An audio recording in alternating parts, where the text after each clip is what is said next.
સુરત મહાનગરપાલિકાના લિંબાયત ઝોન અંતર્ગત આવતી લિંબાયત વોર્ડ ઓફિસના સ્ટાફ દ્વારા ગત રોજ તંબાકુ નિયંત્રણ અને નશા મુક્તિ માટે જાગૃતિ રેલી કાઢવામાં આવી હતી.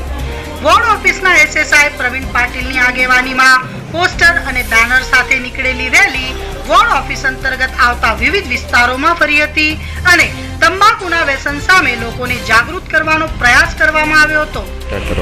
જે આપણું નામ કઈ જગ્યા અને શેના ઉદ્દેશને આ પ્રોગ્રામ રાખવામાં આવ્યો? મારું નામ છે Praveen Patil, Udhna road office SSI. અમારો જે આજનો પ્રોગ્રામ છે આ તંબાકુ નિયંત્રણ માટે, જે આજકાલની જુવાન પેઢી છે તે માટે લિંબાયત ઝોન દ્વારા ઘણી બધી લિંબાયત ઝોનની અંદર જેટલી પણ વોર્ડ ઓફિસો છે દરેક વોર્ડ ઓફિસમાં આ તંબાકુ નિયંત્રણ અંગેની રેલી કરીએ છીએ.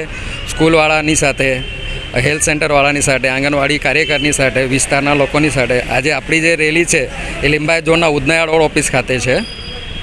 જે કે આજની જે યુવા પેઢી છે તે લોકોને જાગૃત કરવા માટે કે આ તંબાકુ જેવું જે વ્યસન એ લોકો આજે કરે છે એ બધું નાબૂદ કરવા માટેની આ રેલી છે. અન્ય સંસ્થા કે અન્ય લોકોને શું સંદેશ આપશો? દરેક સંસ્થા કે લોકોને એક જ સંદેશ છે કે આપણે જે રીતે ભાઈ વ્યસનથી કોઈનું કંઈ ફાયદો થવાનું છે નહીં, એનાથી ખાલી ને ખાલી નુકસાન જ થાય. કે ઘણા બધાને ખબર છે કે વ્યસન કરવાથી, પાન માવા ગુટખા ખાવાથી કેન્સર જેવી બહુ ખરાબ બીમારીઓ ફેલાય છે, જેનો લોકો પર કેટલો ખરાબ અસર થાય છે. એટલે લોકોને કે આજકાલની ખાસ કરીને યુવાન પેઢી માટેની આ રેલી છે. યુવાન પેઢીને એક જ સંદેશો આપીશું કે તમે આવી જાતનો કોઈ પણ વ્યસન કરતા હોય તો એ બંધ કરી દો.